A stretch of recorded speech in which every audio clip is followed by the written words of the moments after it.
In the world that Galileo Galilei was born into, the Earth was the center of the universe, with the sun and every other celestial body moving around it. But it was also a time of religious upheaval, with the Protestant Reformation throwing the Catholic Church into turmoil. Even though Galileo was a good Catholic, his ideas about the heavenly bodies were seen as heretical by the church authorities. Yet, they could not quash his ideas, which went on to form the basis of more physical sciences and made him a leading light of the scientific revolution. In fact, many consider him to be the father of modern science. Galileo was born on February 15, 1564, in Pisa, which at the time was part of the Grand Duchy of Tuscany, ruled by the House of Medici.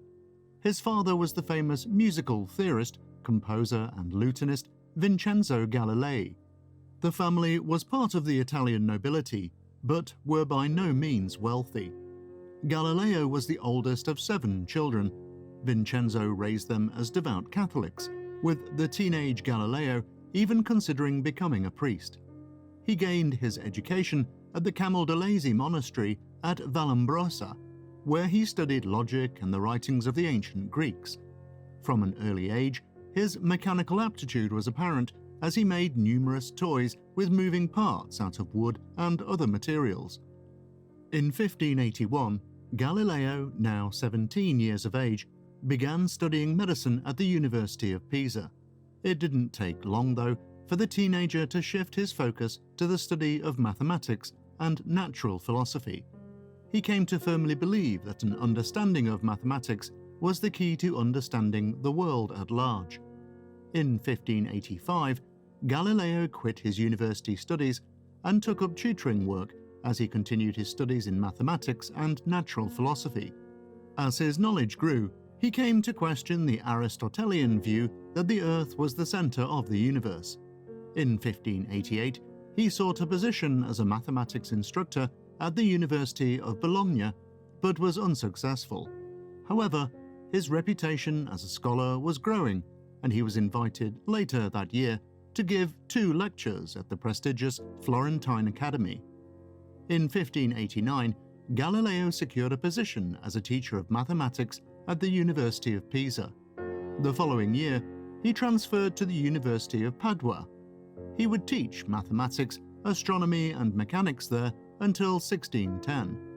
During that time, he fathered 3 children with a woman named Marina Gamba.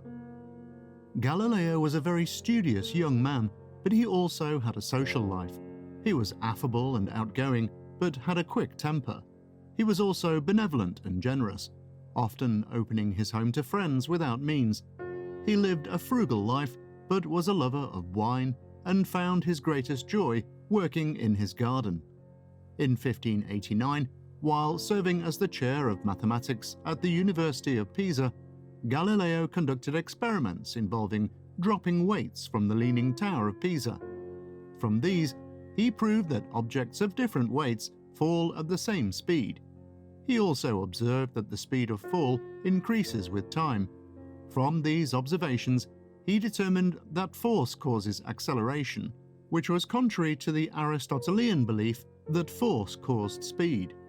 From his research into falling objects, Galileo developed the idea of inertia, asserting that an object in motion stays in motion in the same direction and with the same speed, while an object at rest will remain at rest unless an unbalanced force acts on it. Galileo's concept of inertia served as the basis for the first law of motion formulated by Sir Isaac Newton. He published his results in a small book entitled On Motion. In 1609, Galileo visited a friend in Venice who told him about a Dutchman named Johann Lippershey who had invented a device to make distant objects appear closer. He became fascinated by the idea and had soon created a magical toy consisting of a leaden tube which contained 2 spectacle glasses and magnified objects 3 times their normal size. Galileo's spyglass caused a sensation, with important people from all over the land to peer through it. The Doge of Venice ordered one for the use of his Senate. This set Galileo off on the production of better, more powerful telescopes. Before long, he had increased the magnification from 3 to 30 times. Galileo used his telescope to study the stars. His first celestial subject was the moon. He produced detailed illustrations of the phases of the moon and presented surface detail that had never been before seen. Then, in January 1610, he discovered that Jupiter, the fifth planet from the Sun, had 4 moons that revolved around it. This was a revolutionary finding because it did not conform to geocentrism, stating that all heavenly bodies must revolve around the Sun. Galileo's discovery implied that the Earth was not the center of the universe. Predictably, the mainstream geocentrists dismissed his ideas and refused to accept his offers to look through a telescope for themselves. In June 1610, Galileo resigned his position at the University of Padua to become the Grand Duke of Tuscany's philosopher and principal mathematician. He relocated to Florence and was paid 1,000 florins to teach astronomy to the Medici princes. From that point on, he was able to live the life of a gentleman courtier. However, in Florence, the church was more involved in scientific thinking than in Padua. It was the Polish priest and astronomer Nicholas Copernicus who had propounded that the Sun, rather than the Earth, was the center of the solar system. Galileo agreed with him, but had no way of proving the theory. But his ongoing observations were building that proof. When he studied Venus over a period of months, he noticed that it went through a series of phases. These were similarly observed in the Moon and gave him direct evidence that these planets were revolving around the Sun and not the Earth. In 1613, Galileo published History and Demonstrations concerning sunspots and their properties. In it, he gave a detailed set of illustrations of how sunspots grow and evolve on the surface of the Sun.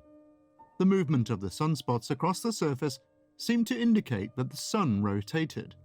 As well as his astronomical discoveries, Galileo was also an inventor. In 1593, he invented the thermoscope, which was a forerunner to the modern thermometer.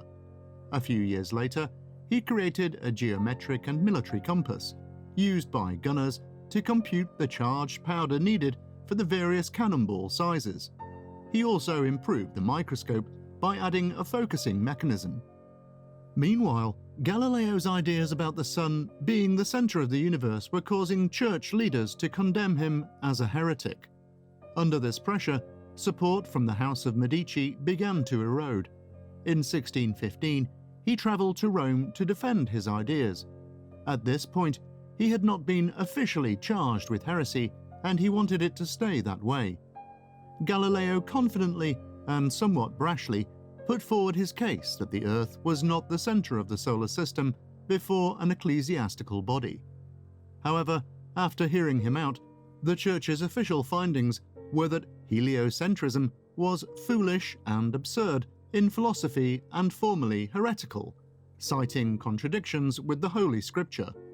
Cardinal Bellarmine delivered the findings to Galileo under instruction from Pope Paul V. Galileo was summoned to the cardinal's residence on the 26th of February 1616 and was admonished not to hold, teach, or defend the Copernican theory in any way whatsoever, either orally or in writing. Galileo was forced to refute the ideas of Copernicus, and the work of Copernicus was placed on the list of books banned by the Church. Galileo kept his head down for the next 7 years. But then, in 1623, a new pope in the form of Urban VIII became head of the Catholic Church. This man was an old friend and admirer of Galileo.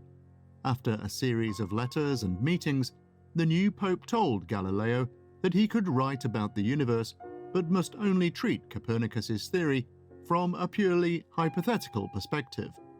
This spurred Galileo on to the writing of what would be his magnum opus on the cosmos, Dialogue on the Two Chief World Systems.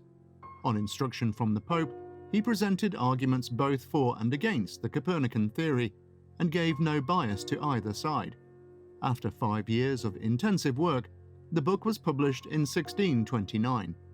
Galileo was now 65 years of age, and the project had taken a lot out of him. When the book was presented to the Pope, it did not go down well.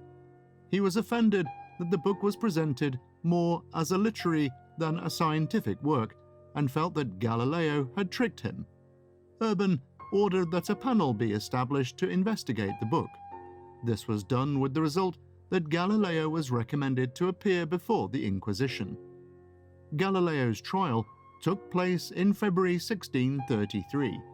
He attempted to defend the position of neutrality in the writing of his book, but to no avail. In June, his dialogue was banned, and he was found to be vehemently suspect of heresy by proposing that the Sun, not the Earth, was the center of the universe. The Inquisitor gave Galileo the option to abjure, curse, and detest his heretical view. Under duress, he complied. The final sentence was imprisonment. Fortunately, the now 70-year-old ill Galileo was able to arrange house arrest rather than a prison cell. He was kept under house arrest at his villa in Arcetri until his death. He lost his sight in 1638, dying 4 years later, after experiencing difficulty with heart palpitations and fever. Pope Urban forbade his interment at the family crypt at the Basilica of San Croce, so that he was buried in an unmarked grave at the Church of St. Croce in Florence.